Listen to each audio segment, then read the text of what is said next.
नमस्ते विद्यार्थी मित्रांनो, standard 6th subject mathematics. The last chapter is 3 dimensional shapes. आज आपण 3 डायमेन्शनल शेप्स जे या चॅप्टरमध्ये सांगितलेले आहेत त्यांची माहिती पाहणार आहोत. प्रत्येक शेपला किती एजेस म्हणजे कडा आहेत, किती व्हर्टायसेस म्हणजे कोपरे आहेत आणि किती फेसेस म्हणजे पृष्ठभाग आहेत ते आपल्याला मोजून त्यांची संख्या या ठिकाणी विचारली जाते आणि म्हणून आपण अगदी शेवटपर्यंत हा व्हिडिओ लक्षपूर्वक पाहायचा आहे. सुरुवातीला आपण 3 डायमेन्शनल शेप्स कशाला म्हणायचे, 3 डायमेन्शनल आणि 2 डायमेन्शनल यातला फरक समजून घेऊयात. तर ज्या गोष्टीला फक्त लेंथ आणि ब्रीथ या दोनच बाबी आपण मोजू शकतो अशा त्या गोष्टीला आपण 2 डायमेन्शनल शेप म्हणायचे. त्याचं एक्झाम्पल आहे, समजा शीट ऑफ पेपर. एखादा पेपर असेल, कागद असेल, तर त्या कागदाला फक्त लेंथ आणि ब्रीथ असते, त्याची जी जाडी असते ती अगदी निग्लिजिबल असते, म्हणजे आपण ती विचारात घेऊ शकत नाही किंवा एकदम कमी असते की ती आपण ती मोजू शकत नाही. परंतु त्याऐवजी जर एखादा असा शेप असेल की ज्याला लेंथ, ब्रीथ आणि हाईट किंवा त्याची जी जाडी असेल ती सुद्धा आपण मोजू शकतो, विड्थ मोजू शकतो, तर या पद्धतीने असणाऱ्या त्या आकाराला 3 डायमेन्शनल शेप असं म्हणायचे. हा जो माझ्या हातामध्ये असलेला बॉक्स आहे जो क्युबॉइड या आकाराचा आहे किंवा त्यालाच आपण रेक्टँग्युलर प्रिझम असं पण म्हणू शकतो. हा प्रत्यक्ष क्युबॉइड आहे आणि हे या ठिकाणी क्युबॉइडची आकृती आहे. तर हा प्रत्यक्ष क्युबॉइड म्हणजे 3 डायमेन्शनल शेप आणि या शेपची कागदावर काढलेली जी काही फिगर असेल, आकृती असेल, ती फिगर म्हणजे 2 डायमेन्शनल शेप. कारण हा इथे पहा, हा जो क्युबॉइड आहे हा प्रत्यक्ष आपल्या समोर दिसतोय, याची लेंथ आपण या ठिकाणी मोजू शकतो, ही त्याची ब्रीथ आहे आणि ही त्याची हाईट आहे. याला लेंथ, ब्रीथ आणि हाईट अशा 3 गोष्टी आपण मोजू शकतो. 3 बाबींचं आपण मेजरमेंट करू शकतो. 3 sides can be measure in this shape, so this is called as 3 dimensional shapes. आणि यामध्ये ही जी फिगर आहे किंवा ही जी आकृती आहे ती याच क्युबॉइडची आहे, परंतु याच्यामध्ये फक्त लेंथ आणि ब्रीथ आपल्याला मोजता येईल, त्याची जी काही हाईट आहे ती आपण इथे मोजू शकत नाही. म्हणून याला 2 डायमेन्शनल ऑब्जेक्ट म्हणायचे. म्हणजे कोणत्याही वस्तूचं जर चित्र असेल, पिक्चर असेल, तर ते चित्र किंवा पिक्चर जे आहे ते 2 डायमेन्शनल शेपमध्ये आपल्याला घ्यावं लागेल आणि प्रत्यक्ष ती वस्तू जर असेल तर ती मात्र 3 डायमेन्शनल शेप्समध्ये आपल्याला मोजावी लागेल. तर यामध्ये पहिला शेप आपण पाहणार आहोत क्युबॉइड किंवा रेक्टँग्युलर प्रिझम. पहा, या ठिकाणी आपण इयत्ता 5वी मध्ये नेट कसे आहेत, नेट कसे बनवले जातात ते आपण समजून घेतलं होतं. पहा, इथे हे क्युबॉइडचं नेट दाखवलेलं आहे आणि या नेटपासनं घड्या घालून आपल्याला अशा पद्धतीचा हा क्युबॉइड किंवा रेक्टँग्युलर प्रिझम तयार करता येतो. हा जो मी तुमच्यासमोर ठेवत आहे हा बॉक्स जो आहे हा एक रेक्टँग्युलर प्रिझम आहे किंवा यालाच आपण क्युबॉइड असं म्हणणार आहोत. ही त्याची लेंथ आहे, या टोकापासून या टोकापर्यंत त्याची ब्रीथ आहे आणि खालून वरपर्यंत ही त्याची हाईट आहे. तर या पद्धतीचा हा शेप आपल्याला बनवण्यासाठी हा जो काही नेट आहे तो नेट या ठिकाणी वापरता येतो. पहा, इथे आणखी एक नेट मी तुम्हाला दाखवलेला आहे तुमच्यासमोर. याला आपण ज्या ठिकाणी आपल्याला घड्या घातलेल्या दिसत आहेत तिथे आपण त्याला जर फोल्ड केलं आणि फोल्ड करून आपण एकत्रित सर्व भाग जर मिळवले तर आपल्याला अशा पद्धतीचा हा जो काही शेप तयार झालेला दिसतोय हा शेप म्हणजेच क्युबॉइड किंवा रेक्टँग्युलर प्रिझम. याला आणखी एक नाव आहे. पहा, या ठिकाणी आपल्याला पुस्तकामध्ये त्याचं आणखी एक नाव दिलेलं आहे. पहा, इथे त्याला क्वाड्रँग्युलर प्रिझम असं पण म्हटलेलं आहे. म्हणजे क्युबॉइड किंवा रेक्टँग्युलर प्रिझम किंवा त्याला क्वाड्रँग्युलर प्रिझम असं म्हटलेलं आहे. All the faces of a cuboid are rectangular and its opposite faces are identical or congruent. The cuboid is also a quadrangular prism. म्हणजे या ठिकाणी पहा, याचे जे काही सर्व फेसेस आहेत ते रेक्टँग्युलर शेपचे आहेत आणि म्हणून याला रेक्टँग्युलर प्रिझम असं पण म्हटलेलं आहे. म्हणजे याला आपण घडी घातल्यानंतर अशा पद्धतीचा हा जो काही बॉक्स तयार होतोय याला आपल्याला क्युबॉइड म्हणायचं आहे. तर या क्युबॉइडला आता हा क्युबॉइड आपण त्याला उलगडल्यानंतर हे त्याचं नेट आपल्याला दिसणार आहे आणि प्रत्यक्ष जर या ठिकाणी हा बॉक्स मी पाहिला तर हा बॉक्स म्हणजेच क्युबॉइड आहे. तर याचे आपल्याला एजेस आणि व्हर्टायसेस आणि फेसेस यांचं मोजमाप करायचं आहे. पहा, तर याचे जे फेसेस आहेत जर आपण मोजले तर हा एक फेस आहे, त्याच्या खालून हा दुसरा फेस आहे, हा तिसरा, चौथा, हा 5वा आणि हा 6वा. हे 6च्या 6 फेसेस जे आहेत ते इथे पहा 6 फेसेस म्हटलेला आहे. 6 फेसेस जे आहेत ते आपल्याला रेक्टँग्युलर शेपचे दिसत आहेत. पहा प्रत्येक त्याचा फेस हा रेक्टँगल शेपचा आहे, म्हणजे आयत आकाराचा आहे. त्यामुळे याला आपण रेक्टँग्युलर प्रिझम असं सुद्धा नाव दिलेलं आहे.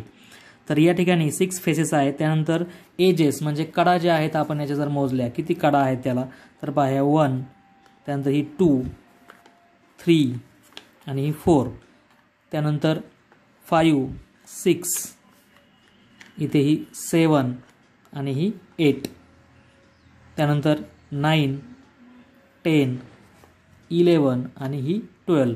तर अशा पद्धतीच्या 12 एजेस या ठिकाणी सांगितलेलं आहे. 12 एजेस आहेत आणि 8 व्हर्टायसेस म्हणजे किती कोपरे आहेत त्याला, how many angles are there. तर हे अँगल्स आपण इथे मोजू शकतो. पहा this is first angle vertices number 1, 2, 3 and 4 and at the bottom 5, 6, 7 and 8. तर 8 या ठिकाणी तुम्हाला व्हर्टायसेस दिसून येतील, म्हणजे कोपरे जे आहे जिथे अँगल बनलेला आहे अशा जागेला व्हर्टायसेस असं म्हटलेलं आहे. तर अशा पद्धतीचा हा जो रेक्टँग्युलर प्रिझम आहे तो रेक्टँग्युलर प्रिझम किंवा क्वाड्रँग्युलर प्रिझम किंवा क्युबॉइड म्हणजे आपल्या घरामध्ये असणारे असे छोट्या मोठ्या आकाराचे अनेक बॉक्सेस आपल्याला पॅकिंगसाठी मिळतात. पहा हे सर्व एक्झाम्पल्स आहेत तुमचे क्युबॉइडचे किंवा रेक्टँग्युलर प्रिझमचे किंवा क्वाड्रँग्युलर प्रिझमचे. यानंतर पुढचा जो शेप आहे तो आहे क्यूब. क्यूब जो असतो तो क्युबॉइड प्रमाणेच, परंतु त्यामध्ये all faces are square in shape. सगळे जे फेसेस आहेत ते जर स्क्वेअर शेपचे असतील तर या पद्धतीचं हे नेट जे आहे तुमच्यासमोर ठेवलेलं 1, 2, 3, 4, 5 and 6 faces are there and all faces are square in shape. त्याचा प्रत्येकाचा आकार हा स्क्वेअर आहे आणि म्हणून अशा पद्धतीचा नेट आपण असा एकत्र करून याच्यापासून जो काही शेप बनेल तो शेप म्हणजेच असणार आहे क्यूब. तर हा तुमच्यासमोर क्यूब जो आहे तो मी बनवून दाखवलेला आहे. यामध्ये प्रत्येक फेस जो आहे त्याचा प्रत्येक बाजू जी आहे प्रत्येक पृष्ठभाग जो आहे तो तुम्हाला स्क्वेअर आकाराचा दिसेल आणि स्क्वेअर आकाराचे 6 फेसेस असणाऱ्या अशा पद्धतीच्या या बॉक्सला आपल्याला क्यूब असं म्हणायचं आहे. तर या क्यूबमध्ये किती how many faces does a cube have. तर याला सुद्धा आपण जर मोजले तर 6 फेसेस असतील. पहा 1, त्याच्या खालचा 2, हा 4, पलीकडचा 5, एक पुन्हा मोजू आपण, हा समोरचा 1, त्याच्या पलीकडचा 2, वरचा 3, खालचा 4, इकडचा 5 आणि इकडचा 6. तर त्याला 6 फेसेस आहेत. 6 faces and all faces are square in size. सगळे स्क्वेअर साईजचे असतात. How many edges does a cube have. त्याला एजेस किती आहेत तर या बॉक्समध्ये आपला एजेस म्हणजे कडा जर आपण मोजल्या तर त्या कडा आपल्याला मोजून येतील. दिसून येतील 1, वरच्या बाजूच्या मोजू 2, ही 3 आणि ही 4, वरच्या बाजूच्या 4 कडा आहेत. खालच्या बाजू सुद्धा पहा 5, 6, 7 आणि 8 आणि ज्या उभ्या आहेत ज्याला आपण हाईट म्हणू शकतो 9, त्यानंतर 10, इथे 11 आणि 12. तर एजेस जे आहेत त्या या ठिकाणी 12 एजेस आहेत. How many vertices. व्हर्टायसेस म्हणजे कोपरे किती त्या ठिकाणी आहेत तयार झालेले कोन. तर हे कोन आपण इथे मोजू शकतो. पहा 1, 2, 3, 4, वरच्या बाजूला 4 आणि खालच्या बाजूला सुद्धा त्या ठिकाणी 1, 2, 3, 4 म्हणजे 4 आणि 4 8. तर आपण जर निरीक्षण केलं तर जेवढ्या एजेस क्युबॉइडला आहेत तेवढ्याच क्यूबला आहेत. जेवढ्या व्हर्टायसेस क्यूबला आहेत तेवढेच व्हर्टायसेस क्युबॉइडला आहेत आणि जेवढ्या फेसेस क्युबॉइडला आहेत तेवढेच फेसेस त्या ठिकाणी तुमचे क्यूबला सुद्धा आहेत. फक्त फरक आहे तो त्याच्या आकारामध्ये.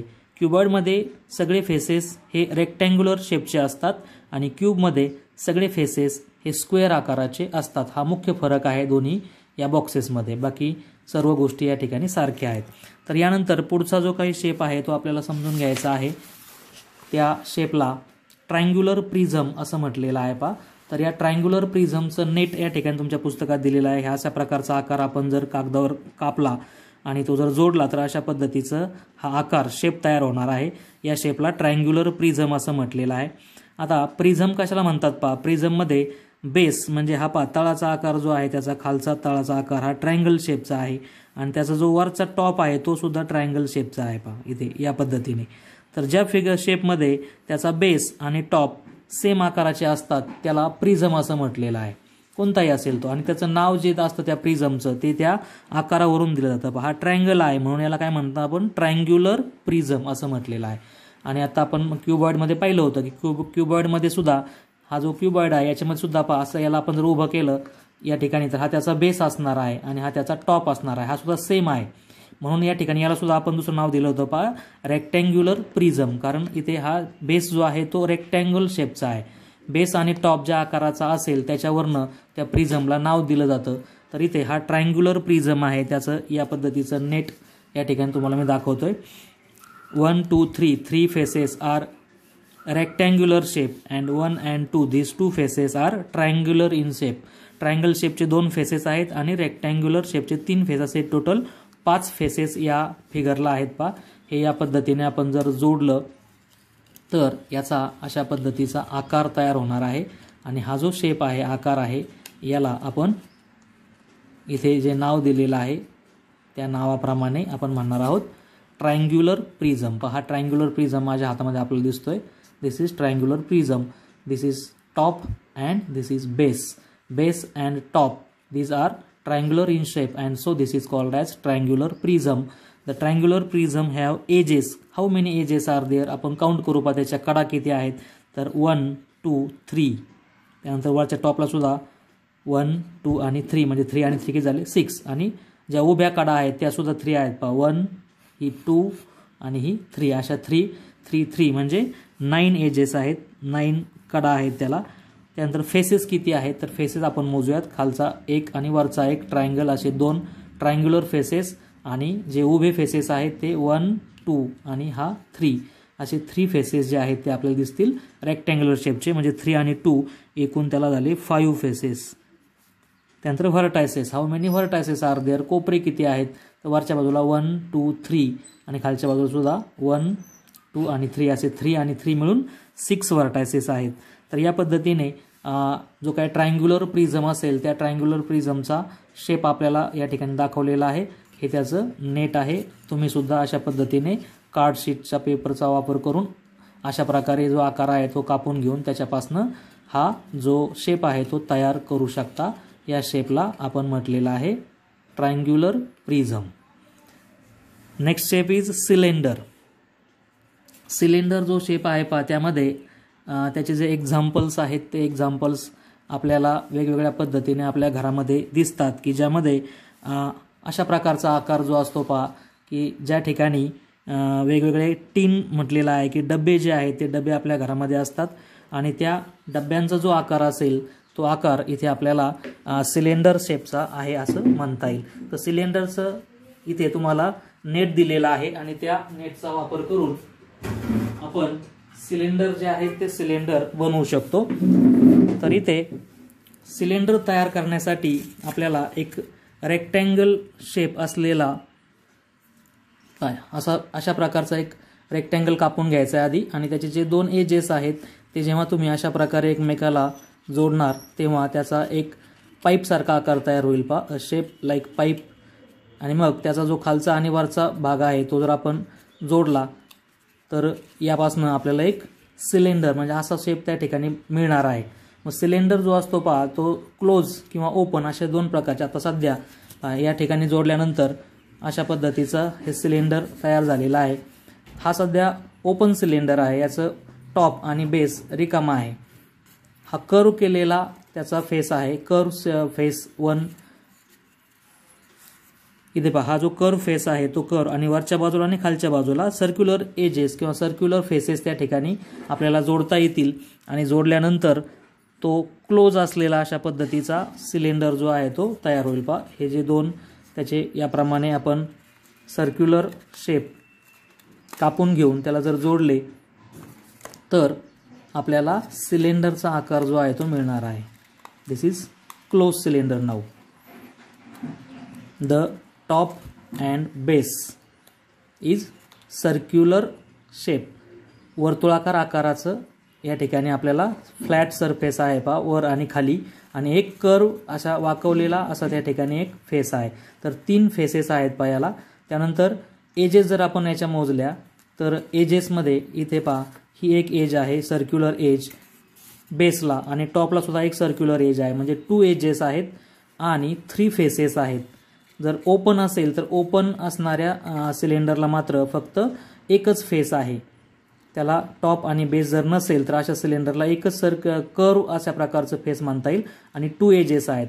या सिलेंडरला मात्र कुठेही आपल्याला कोपरा दिसत नाहीये, अँगल दिसत नाही आणि त्यामुळे याला व्हर्टायसेस जे आहेत ते नाही आहेत, म्हणजे 0 व्हर्टायसेस आपल्याला म्हणावं लागेल. Cylinder shape have no vertices. या ठिकाणी तुम्हाला माहिती दिलेली आहे. A close cylinder has 2 flat circular faces and 1 curve face. The cylinder has 2 circular edges and no vertex. एकही व्हर्टेक्स नाही आहे, कारण इथे कुठेही आपल्याला त्याचा अँगल जो आहे तो दिसत नाही आहे. तर तुम्ही या पद्धतीचा सिलेंडर जो आहे तो कागदाचा जो असेल कार्डशीट पेपरचा उपयोग करून आपण अशा प्रकारचा सिलेंडर तयार करायचा आहे. आणि याची जी काही कृती आहे ती कृती तुमच्या पुस्तकामध्ये सुद्धा दिलेली आहे, हाऊ टू मेक सिलेंडर. इथे तुम्हाला संपूर्ण असं व्यवस्थित पद्धतीने ही कृती दाखवलेली आहे. त्याचा वापर करून तुम्ही सिलेंडरचा शेप जो आहे तो बनवू शकता. नेक्स्ट इज आपण कॅरम खेळताना ज्या काही त्याच्या सोंगट्या वापरतो त्या जर एकमेकावर अशा रचल्या तर त्याचा पण जो शेप तयार होतो तो सुद्धा सिलेंडर शेप असणार आहे. त्याचं एक एक्झाम्पल इथे दिलेलं आहे की कॅरम खेळण्यासाठी वापरण्यात येणाऱ्या ज्या सोंगट्या असतात त्या सर्क्युलर शेपच्या असतात. त्या एकमेकावर जर आपण अशा रचून ठेवल्या तर त्याचा एक आकार जो तयार होईल तो सुद्धा सिलेंडर शेपचा असणार आहे. त्यानंतर पुढचं जे आहे पिरॅमिड्स. प्रिझम आणि पिरॅमिड्स या 2 गोष्टीमधला मूलभूत जो फरक आहे तो आपल्याला समजून घ्यायचा आहे. पिरॅमिड्स जेव्हा असतात तेव्हा त्या ठिकाणी त्याचं जे काही टॉप असेल त्या टॉपला पॉइंटेड सुईसारखा भाग वरती निघालेला असतो, त्याला पिरॅमिड्स असं म्हणायचं, त्या शेपला पिरॅमिड असं म्हणायचे. आणि ज्याचा बेस आणि टॉप सेम आकाराचा असेल त्या शेपला प्रिझम असं म्हणायचे. प्रिझम आणि पिरॅमिडमधला हा फरक लक्षात ठेवायचा आहे. पिरॅमिड्स जेव्हा आपण म्हणणार आहोत तेव्हा पिरॅमिड्स जे आहेत ते इथं आकृती दाखवल्याप्रमाणे त्याचा जे वरचा भाग आहे तो असा टोकदार असणार आहे. म्हणजे वरचा भाग टोकदार असेल सुईसारखा तर त्या आकाराला आपण पिरॅमिड्स असं म्हणणार आहोत. पिरॅमिड असेल किंवा प्रिझम असेल त्याला नाव देण्यासाठी त्याचा जो काही बेस आहे त्या बेसचा आकार जसा असेल, इथे बेस जो आहे हा क्वाड्रँग्युलर शेपचा आहे. हा पूर्ण बेस याचा एक क्वाड्रँगल आपल्याला दिसतोय, म्हणजे चौकोन आकाराचा दिसतोय. आणि म्हणून या ठिकाणी या प्रिझमला काय म्हटलंय, या पिरॅमिडला काय म्हटलंय, क्वाड्रँग्युलर पिरॅमिड असं म्हटलेलं आहे. जर त्याचा बेस आणि टॉप सेम असेल तर मग त्याला आपण प्रिझम म्हणणार, परंतु वर टोकाला जर पॉइंट निघालेला असेल सुईप्रमाणे तर त्याला आपण पिरॅमिड असं म्हणणार आहोत. या पद्धतीचा हा क्वाड्रँग्युलर पिरॅमिड आहे. Pyramid have a pointed apex or top. The tip or apex of this shape is pointed like a needle. At the base of this shape it is a quadrilateral, so it is called as quadrangular pyramid. Quadrilateral असल्यामुळे त्याला quadrangular pyramid असं म्हटलेलं आहे. तर याचा net इथे या पद्धतीचा हा नेट जो आहे हा शेप इथे मी कापलेला आहे. आणि जेव्हा आपण त्याला या प्रकारे फोल्डिंग करू तेव्हा तिथे तुम्हाला जो शेप तयार होणार आहे तो असणार आहे क्वाड्रँग्युलर पिरॅमिड. हा शेप तयार झालेला दिसतोय आपल्याला या पद्धतीने. याचा जो काही बेस आहे तो बेस ज्या आकाराचा आहे त्याच्यावरून त्याचं नाव घेतलं जाईल. जेव्हा तुम्ही त्याला असं खाली ठेवणार तेव्हा या प्रकारचा हा शेप दिसणार आहे. त्याचा वरचा जो काही टॉप आहे तो सुईसारखा म्हणजे एखाद्या निडलसारखा टोकदार असणार आहे. अशा प्रकारच्या या शेपला आपण म्हणणार आहोत. याप्रमाणे त्याला मी एकत्र केल्यानंतर तुम्हाला दिसेल की वरचा टॉप जो आहे तो सुईसारखा या ठिकाणी तयार झालेला दिसतोय. तर हा जो काही शेप आहे याला आपण काय म्हणणार आहोत, क्वाड्रँग्युलर पिरॅमिड. त्याचा बेस क्वाड्रँगल आहे आणि म्हणून क्वाड्रिलॅटरल आहे, म्हणून त्याला आपण क्वाड्रँग्युलर पिरॅमिड असं म्हणणार आहोत. त्यानंतर ट्रायंग्युलर पिरॅमिड. तर हा जो काही आकार आहे याचा जर आपल्याला मोजायचा असेल तर किती फेसेस आहेत त्याला, तर हा बेस असलेला क्वाड्रिलॅटरल शेप, त्यानंतर जे उभे आहेत ते 1 2 3 4 ट्रायंग्युलर शेप आहेत. म्हणजे हा जो शेप आहे याला त्या ठिकाणी 5 फेसेस आहेत. त्यानंतर त्याला एजेस किती आहेत, एजेस आपण जर मोजल्या तर 1 2 3 4 एजेस खाली आहेत आणि उभ्या एजेस 1 2 3 आणि 4 + 4 8 एजेस आहेत. आणि व्हर्टायसेस किती आहेत तर कोपरे 1 2 3 4 आणि वरचा एक 5. तर 5 त्या ठिकाणी त्याचे व्हर्टायसेस आहेत. पहिले दिलेलं आहे quadrangular pyramid has 5 faces, 8 edges and 5 vertices. Now look at the triangular pyramid. Triangular पिरॅमिडमध्ये त्याचा जो काही बेस असेल पहा, इथे हा ट्रायंग्युलर पिरॅमिडचा नेट आहे, त्याची फिगर इथे दाखवली पहा. त्याप्रमाणे आपण त्याचा जो काही हा बेस आहे पहा, हा ट्रायंगल शेपचा आहे आणि म्हणून त्याला ट्रायंग्युलर पिरॅमिड असं म्हटलेलं आहे. त्याला जेव्हा आपण अशा पद्धतीने जोडू तेव्हा त्याचं जे वरचं टोक आहे ते आपल्याला दिसतंय. आता हे मी जोडून नाही ठेवलं यासाठी की तुम्हाला त्याचा नेट पण समजावा. हे आपण जर चिटकवलं व्यवस्थित तर तुम्हाला या प्रकारचा आकार दिसेल पहा इथे आता, की वरचं टिप त्याचं टोक जे आहे वरती असं निघालेलं आहे आणि मग या प्रकारच्या आकाराला आपण म्हणणार आहोत. त्याचा बेस जो आहे हा बेस ट्रायंगल शेपचा आहे म्हणून या आकाराला काय म्हणायचं आपल्याला, triangular pyramid. This is triangular pyramid. मग याला किती फेसेस आहेत तर 1, 2, 3 आणि 4 फेसेस आहेत. 4 ट्रायंग्युलर फेसेस आहेत. त्यानंतर त्याला किती एजेस आहेत, 1, 2, 3, खालच्या बाजूला 3 एजेस आहेत. This is first edge, second edge and third edge, 4, 5 and 6. तर अशा पद्धतीच्या 6 एजेस त्याला आहेत. त्यानंतर त्याचे जे काही व्हर्टायसेस आहेत 1, 2, 3 आणि 4 व्हर्टायसेस आहेत. म्हणजे या पद्धतीने 1, 2, 3, 4 फेसेस, त्यानंतर 1, 2, 3, 4, 5, 6 एजेस अँड 4 व्हर्टायसेस. तर हा आकार आहे ट्रायंग्युलर पिरॅमिड. तर पिरॅमिड आणि प्रिझम याच्यातला जो काही मूलभूत फरक आहे तो आपल्याला लक्षात ठेवायचा आहे. तो फरकसुद्धा तुमच्या पुस्तकात या ठिकाणी दिलेला आहे पहा. This is very important. The top and the bottom faces of a pyramid are identical. Identical म्हणजे समान असतात. ज्याचा टॉप आणि बॉटम बेस, टॉप म्हणजे वरचा पृष्ठभाग, बॉटम म्हणजे खालचा पृष्ठभाग, हा समान असेल त्याला आपल्याला प्रिझम असं म्हणायचं आहे. The other faces of triangular, quadrangular extra prisms are rectangular. प्रिझमचे जे काही उभे फेसेस असतात ते साधारणपणे त्या ठिकाणी आपल्याला दिसून येतील की प्रिझममध्ये ते रेक्टँग्युलर शेपचे असतात आणि जर तो पिरॅमिड असेल तर त्यामध्ये मात्र ते जे उभे फेसेस आहेत ते ट्रायंग्युलर शेपचे असतात. The standing faces of a pyramid are triangular. This is very important. जे उभे फेसेस आहेत पिरॅमिडचे ते ट्रायंग्युलर असतात आणि जर तो प्रिझम असेल तर त्याचे जे उभे फेसेस आहेत, उभे पृष्ठभाग आहेत ते मात्र आपल्याला रेक्टँग्युलर असलेले दिसून येतील. पहा, प्रिझमचे रेक्टँग्युलर असतात आणि पिरॅमिडचे ते ट्रायंग्युलर असतात. The name of a prism or pyramid depends upon the shape of its base. पहा, हे अतिशय महत्त्वाचं वाक्य आहे. त्याचं नाव कशावर अवलंबून असतं, त्याच्या बेसवर. त्याचा बेस बॉटम ज्या आकाराचा असेल त्या आकारावरून त्या प्रिझमचं किंवा पिरॅमिडचं नाव दिलं जातं. पुढचा शेप आहे कोन्स. अशा प्रकारचा कोन आपल्या परिचयाचा आहे. आईस्क्रीमचा कोन, ज्यामध्ये आईस्क्रीम भरलेलं असतं आणि त्याचं टॉप जे असेल ते असं एका सर्क्युलर सरफेसने बंद केलेलं असतं आणि ही जी आहे ती टोपी असते. बर्थडेला आपण अशा पद्धतीच्या टोप्या त्या ठिकाणी घालतो किंवा जो काही विदूषक असेल त्या विदूषकाची टोपी आपण त्याला म्हणतो. सर्कसमध्ये जो विदूषक आहे तो अशा प्रकारची टोपी घालतो. तर हे जे शेप आहेत याला कोन असं म्हणायचं आहे. तर कोन हा शेप या ठिकाणी आपण जर बनवला तर इथे पहा, हा कोन मी बनवलेला आहे. हा कोन कसा बनवायचा आहे याचं पण तुम्हाला इथे खाली वर्णन दिलेलं आहे. पहा, एका कागदावरती आपण सर्कल कापून घ्यायचा आहे असा आणि त्या सर्कलचा हा एवढा भाग फक्त कापून घ्यायचा आहे आणि याला हा भाग कापलेला घेतल्यानंतर याचे हे 2 भाग एकमेकाला असे जोडले, चिटकवले एकमेकाजवळ आणून, पहा असे आणून मी इथे जोडलेले आहेत. तर हा शेप तयार झालेला आहे आणि हा शेप आहे कोन शेप. याला कोन असं म्हणायचं आहे. दिस इज ओपन कोन. हा सध्या जो दिसतोय हा ओपन कोन आहे कारण याचा हा जो पृष्ठभाग आहे ते सर्क्युलर पृष्ठभाग मी याला लावलेला नाही.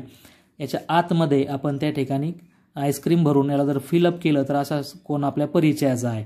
किंवा जो मेहंदीचा कोन असतो पहा, त्या मेहंदीच्या कोनमध्ये पण अशाच पद्धतीने आतमध्ये मेहंदी भरून इथे हा भाग झाकून टाकतात. तर या शेपला आपल्याला कोन म्हणायचं आहे. आणि कोनसाठी काही महत्त्वाच्या बाबी इथे लक्षात घ्या. तर याचं जे टोक असतं वरचं, याला इथे पहा नाव दिलेलं आहे अपेक्स. या वरच्या टोकाला काय म्हणायचं आहे, अपेक्स. आणि हा जो असा वाकवलेला सरफेस आहे याला म्हणायचं आहे कर्व फेस. वाकवलेला आहे तो आपण असं म्हणून त्याला काय म्हणणार, कर्व फेस. त्यानंतर ही जी कडा आहे त्याला सर्क्युलर एज असं म्हटलेलं आहे. पहा, ही जी कडा दिसते तुम्हाला कड, ही अशी सर्कल शेपची आहे म्हणून याला सर्क्युलर एज असं म्हटलेलं आहे. आणि जर आपण त्याला या पद्धतीने सर्कल घेऊन त्याला जर असं बंद केलं तर हा जो काही फेस आहे हा सर्क्युलर फेस असं आपल्याला म्हणता येईल बा. जर या सर्कल आकाराच्या फेसने आपण त्याला बंद करू शकतो तर दिस इज सर्क्युलर फेस. हा सरफेस जो आहे तो सर्क्युलर आकाराचा आहे, गोल आकाराचा आहे, म्हणून हा सर्क्युलर फेस आहे आणि हा कर्व फेस आहे. तर या कोनला अशा प्रकारचे 2 फेस आपल्याला सांगता येतील. त्यानंतर त्याला जर व्हर्टायसेस आपण मोजले तर वरच्या टॉपला फक्त एकच आपल्याला अँगल त्याचा दिसेल पा, म्हणजे एक व्हर्टेक्स आहे त्याला. त्यानंतर 2 त्याचे फेसेस आहेत आणि एक त्याला एज आहे. तर या पद्धतीने a cone that is closed by a flat disk has one curved face, one circular flat face and one circular edge and one vertex. An open cone, आता हा सध्या क्लोज कोन आहे पा. या क्लोज कोनमध्ये काय काय आहे तर त्याला वन सर्क्युलर फेस आहे, वन कर्व फेस आहे आणि त्याला वन सर्क्युलर एज आहे. त्याच पद्धतीने वन त्याचा व्हर्टेक्स आहे. जर त्याला आपण काढून टाकलं, हा सध्या ओपन कोन आहे, तर ओपन कोन जर असेल तर त्याला फक्त वन कर्व फेस आहे आणि वन सर्क्युलर एज आहे. सर्क्युलर एज कडा आहे, सर्क्युलर फेस नाही आहे आणि त्याचा टॉपला वन व्हर्टेक्स आहे. तर अशा पद्धतीचं या ठिकाणी आपल्याला या पुढच्या फेसबद्दल किंवा पुढचा जो काही आकार आहे, शेप आहे, त्याच्याबद्दल माहिती घेता येईल.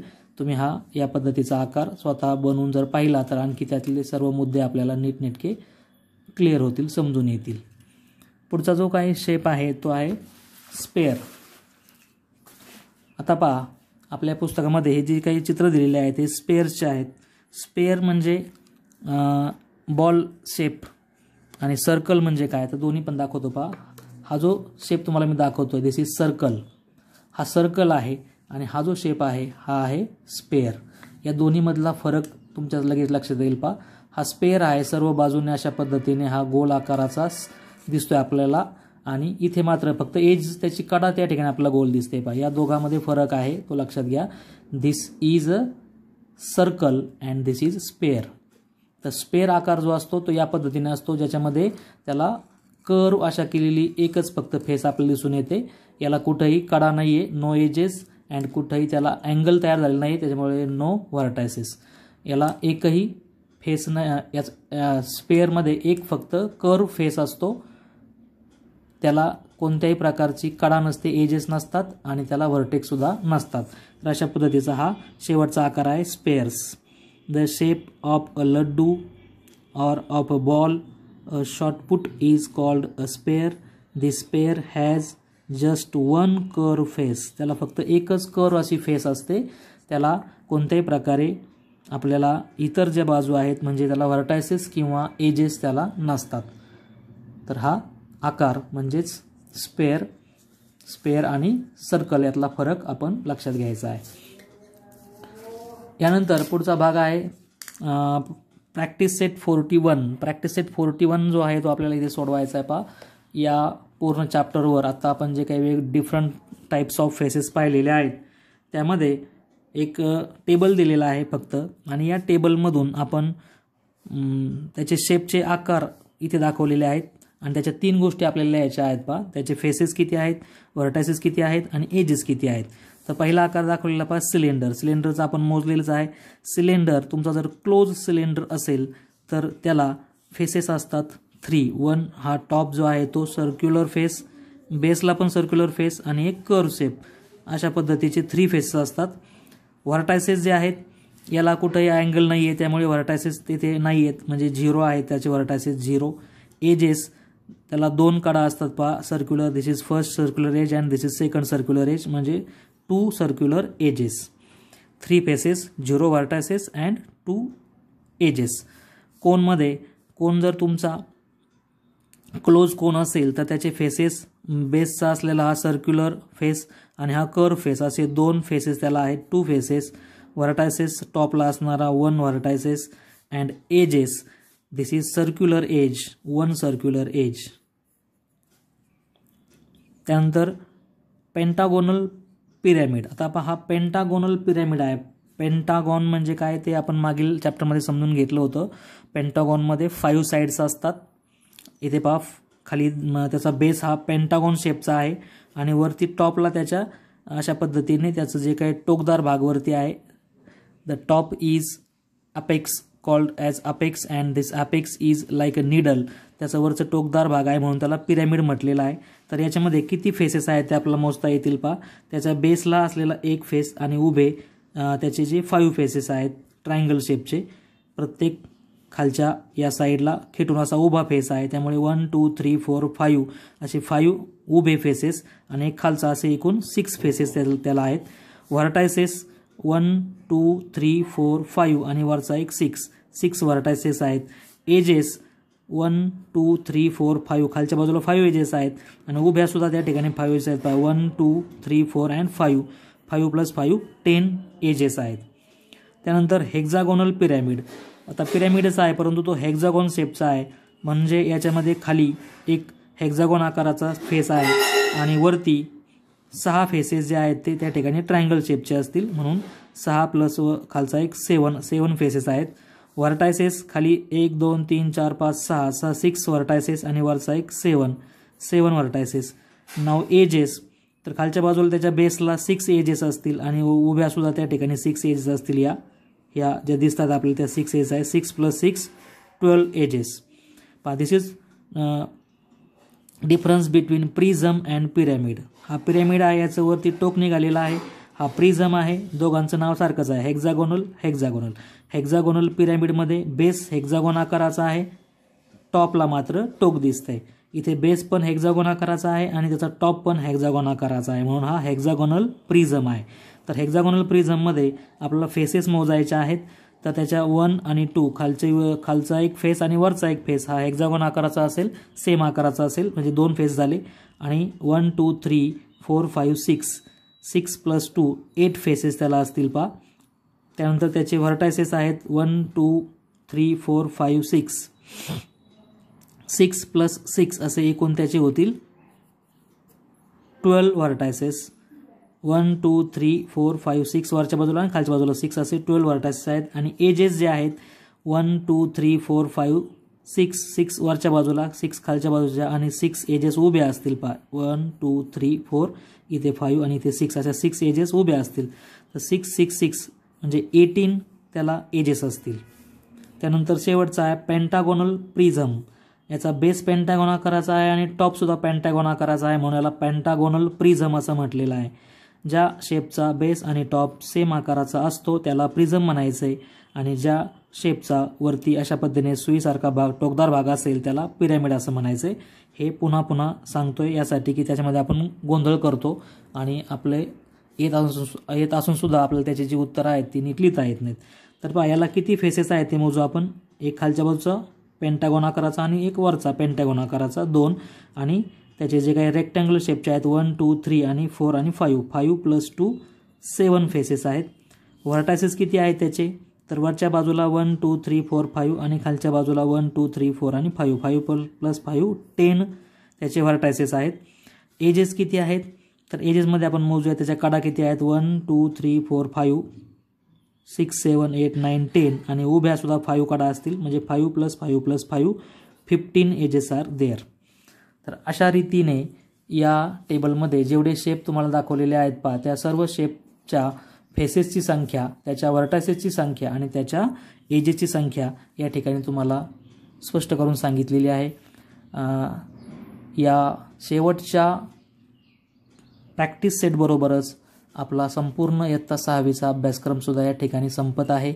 व्हिडिओला लाईक करायला विसरू नका. जर अजूनही चॅनलला सबस्क्राईब केलं नसेल तर चॅनलला सबस्क्राईब करा आणि हा जो काही प्रॅक्टिस सेट आहे यातला हा जो काही टेबल आहे तो आपण आपल्या नोटबुकमध्ये व्यवस्थित पद्धतीने लिहून काढा. धन्यवाद.